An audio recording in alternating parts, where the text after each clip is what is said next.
Hello दोस्तों, स्वागत है आप सभी का एज फार्मेसी यूट्यूब चैनल पर। मैं आज आप लोगों को डी फार्मा फर्स्ट ईयर के फार्मास्यूटिक्स के चैप्टर 1 के बारे में पढ़ाऊंगा।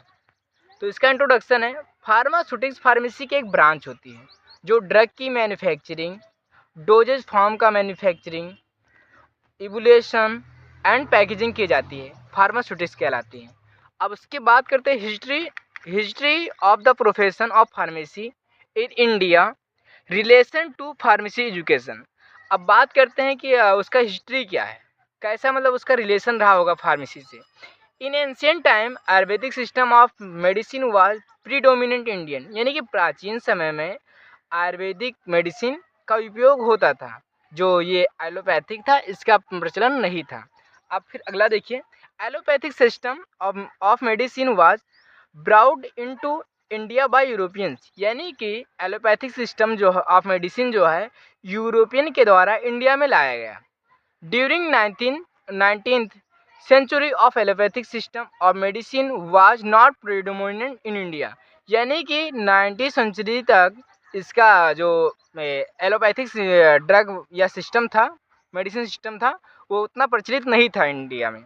अब फिर बात करते हैं, in the beginning at 20th century not a single pharma industry was having present in India, और 19वीं सेंचुरी में हमारे इंडिया में कोई भी फार्मा इंडस्ट्री नहीं था।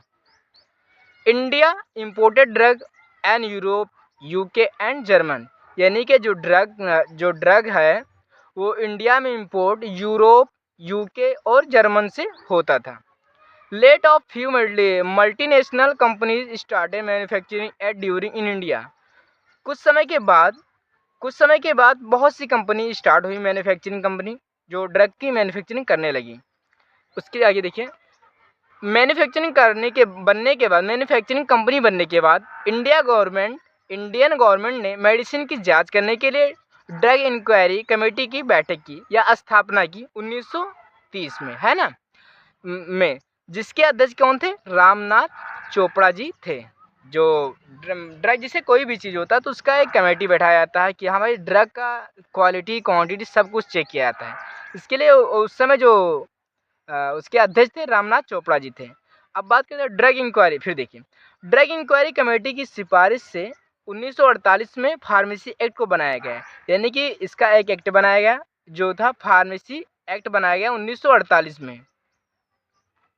उसके बाद 1948 में फार्मेसी काउंसिल ऑफ इंडिया की स्थापना हुई। ये बनाया गया 1948 में, इसकी स्थापना 1948 में हुई। स्वतंत्रता से पूर्व, यानी कि इंडिपेंडेंस से पहले भारत में 2 diploma college and 3 degree college थे।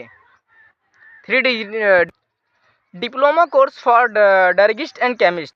पहला था the Madras medical college Chennai और दूसरा है the medical college eight Visakhapatnam. अब बात करते हैं डिग्री कोर्स इन फार्मेसी। जो फार्मेसी कोर्स था, बनारस हिंदू यूनिवर्सिटी BHU जो 1937 में, फिर यूनिवर्सिटी ऑफ पंजाब 1944 में, LM college of pharmacy Ahmedabad में जो था डिग्री कॉलेज जो था, डिग्री कोर्स था। उसके बाद में देखिए चलते हैं, उसके बाद में है एक मिनट बस, महादेव सराफ को नर्चर्ड फार्मेसी का हीरो कहा जाता है। इनको इंडियन फार्मेसी का पिता भी कहते हैं, यानी कि महादेवलाल जो सराफ हैं वो इंडियन फार्मेसी के फादर्स ऑफ इंडियन फार्मेसी कहलाया जाता है। इनके द्वारा ही BHU में फर्स्ट टाइम 3 इयर्स का कोर्स बी फार्मा स्टार्ट किया, यानी कि जो बी फार्मा इस समय 4 साल का है वो पहले 3 इयर्स में स्टार्ट किया गया था। उस समय डिप्लोमा आफ्टर 12th 2 ईयर का होता था, यानी कि उस समय जो हम डी फार्मा कर रहे हैं आज के समय इंटर के बाद में, पहले इंटर के बारे हाई स्कूल के बाद में होता था। आफ्टर 12th सीधे सेकंड ईयर में एडमिशन, यानी कि अगर 12th आपने कर लिया तो सेकंड ईयर में एडमिशन होता था। 1972-1981 के एजुकेशन रेगुलेशन के द्वारा कोर्स का रिवाइज किया गया, यानी कि 1972 और 1981 के दौरान एजुकेशन रेगुलेट किया गया। उसमें थोड़ा कोर्स में बदलाव हुए थे और जो कुछ बचा था उसको रिवाइज किया गया। फिर डिप्लोमा कोर्स के लिए मिनिमम क्वालिफिकेशन 12th पास कर दी गई, यानी कि अगर हमको डिप्लोमा कोर्स करना है तो हमें इंटर फाइनल होने के बाद में भी डी फार्मा का एडमिशन होगा। पॉपुलेशन इंक्रीज के कारण डिग्री कॉलेज और post graduate degree college research centre की संख्या में बढ़ाया गया। फिर pharmacy course D pharma B pharma के साथ साथ एम फार्मा भी लाया गया। एम फार्मा एक पोस्ट ग्रेजुएट कोर्स है जो बी फार्मा के बाद 2 ईयर का होता है। ये 4 सब्जेक्ट होता है। यह 4 सब्जेक्ट में होता है। फार्मास्यूटिक्स, फार्मास्यूटिकल केमिस्ट्री, फार्मेकोलॉजी, फार्मेकोग्नोसी में ही अवेलेबल था। यानी कि उस समय जो पोस्ट ग्रेजुएट कोर्स था एम फार्मा, वो 4 सब्जेक्ट में था। फार्मास्यूटिकल केमिस्ट्री, फार्माकोलॉजी, फार्मेकोग्नोसी में ही अवेलेबल था। फिर फॉर्म डी भी रेगुलेशन 2008 सेक्शन 10 के द्वारा लाया गया है। यानी कि फिर जो फॉर्म डी है उसको रेगुलेशन 2008 सेक्शन 10 के अंतर्गत लाया गया। सेक्शन 12 के द्वारा इसमें इंस्टीट्यूट को 30 सीट ही प्रोवाइड की। यानी कि सेक्शन 12 के द्वारा जो इंस्टीट्यूट था उसको 30 सीट ही प्रोवाइड की गई। फॉर्म डी बी फार्मा के बाद 3 इयर्स का कोर्स होता है और बी फार्मा करके आप फॉर्म डी में भी सीधे 4th ईयर में एडमिशन ले सकते हैं। तो दोस्तों अगला टॉपिक है, देखिए अब अगला टॉपिक क्या है, देखिए हमारा उसी में हिस्ट्री ही है। First NIPER national institute of pharmaceutical education and research college 1994 में मनाली में बना। उसके बाद 2007 एक्ट के द्वारा 6 और निपर कॉलेज खोलेगी। यानी कि इधर 1994 में मनाली में बना। उसके बाद 2007 एक्ट के द्वारा 6 और निपर कॉलेज खोले गए। हैदराबाद, कोलकाता, गुवाहाटी, हाजीपुर, रायबरेली और अहमदाबाद में। फिर 2011 तक, फिर देखिए अगला 2010 से 11 तक पीएचडी प्रोग्राम केवल NIPER college of Manali and NIPER college of Hyderabad में ही अवेलेबल था। यानी कि जो पीएचडी प्रोग्राम था वो केवल NIPER college of Manali and Hyderabad में ही अवेलेबल था। निपर्स में पोस्ट ग्रेजुएशन करने के लिए जीकब एग्ज़ाम, जेई एग्ज़ाम देना पड़ता था। फिर पीएचडी में एडमिशन के लिए जॉइंट एडमिशन टेस्ट ऑनलाइन देना पड़ता था ये लोग। तो अब देख लिए अगला टॉपिक क्या है भाई, फार्मास्यूटिकल इंडस्ट्री इन इंडिया। यानी कि जो फार्मास्यूटिकल इंडस्ट्री हैं हमारे इंडिया में कैसे हैं, क्या हैं, इसके बारे में देखिए। इंडियन फार्मास्यूटिकल इंडस्ट्री है वह वॉल्यूम में वर्ल्ड की 3rd लार्जेस्ट है। यानी कि इंडियन फार्मास्यूटिकल इंडस्ट्री जो है वो वॉल्यूम में वर्ल्ड के 3rd लार्जेस्ट हैं और वॉल्यूम में 14th लार्जेस्ट नंबर पे हैं। ठीक है। फिर इधर अगला देखिए, 2019 और 2020 में इनका एनुअल टर्नओवर 2,89,900 अरे साला इतना गड़बड़ कर दिए हैं हम। फिर देखिए 2019 और 20 में इनका एनुअल टर्नओवर 2,89,998 करोड़ था। इन फार्मास्यूटिकल इंडस्ट्री ने प्रोडक्ट एक्सपोर्ट आरएस यानी कि कितना देखिए 1,46,260 करोड़ किया और total product import RS 42,943 crore का 2019-20 में किया गया। फिर देखिए अगला, जो फार्मास्यूटिकल इंडस्ट्री भी थी वह generic drugs, OTC drug, vaccine, biologicals को बनाने में वर्क कर रही थी। यानी कि जो फार्मास्यूटिकल इंडस्ट्री थी वो generic drug, OTC drug, vaccines, biologicals product को बनाने में वर्क कर रहे थे। न्यू ड्रग की रिसर्च में भी इन्होंने बहुत ज़्यादा वर्क किया, अच्छा वर्क किया जो भी किया।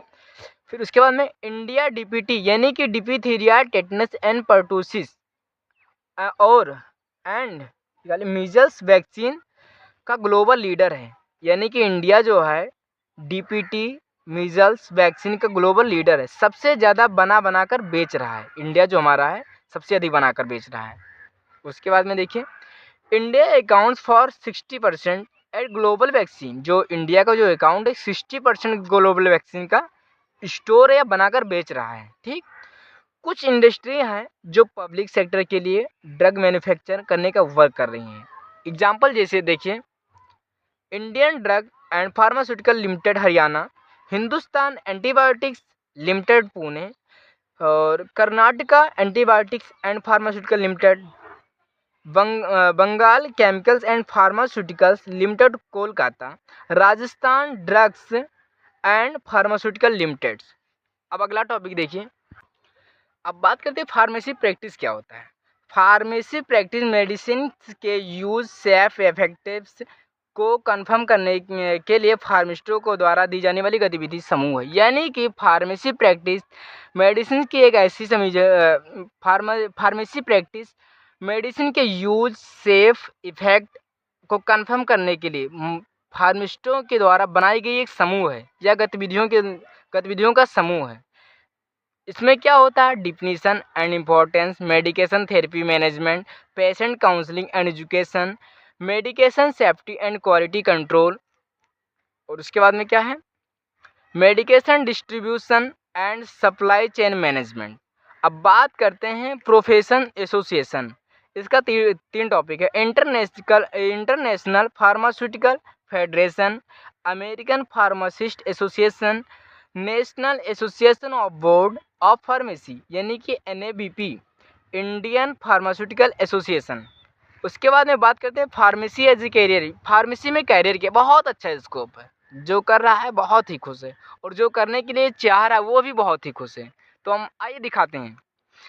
Community pharmacy, the pharmacist can work as a community pharmacy, यानी कि जो फार्मेसिस्ट, अगर आपने डी फार्मा या बी फार्मा कर लिया है तो आप कम्युनिटी हेल्थ के लिए मतलब वर्क कर सकते हैं, कोई कम्युनिटी में अपना हेल्थ कैरियर दे सकते हैं। फिर उसके बाद में hospital pharmacist, he can work as a hospital pharmacy, आप हॉस्पिटल में जॉब कर सकते हैं, अच्छा खासा सैलरी होती है भाई फार्मेसिस्ट की, जॉब कर सकते हैं। फार्मास्यूटिकल इंडस्ट्रीज, आप इंडस्ट्री में विजिट कर सकते हैं, वहाँ पर भी अपना वर्क कर सकते हैं। उसके बाद में क्या है, एकेडमी, आप टीचिंग कर सकते हैं नए फार्मासिस्ट को प्रिपेयर करने के लिए। होलसेल और रिटेल फार्मेसी, आप मेडिकल स्टोर कर सकते हैं, जो भाई डी फार्मा करने ज़्यादातर मेडिकल ही करते हैं भाई। फिर ड्रग इंस्पेक्टर, आप बी फार्मा करने के बाद में ड्रग इंस्पेक्टर की तैयारी कर सकते हैं। क्लिनिकल रिसर्च में भी जा सकते हैं।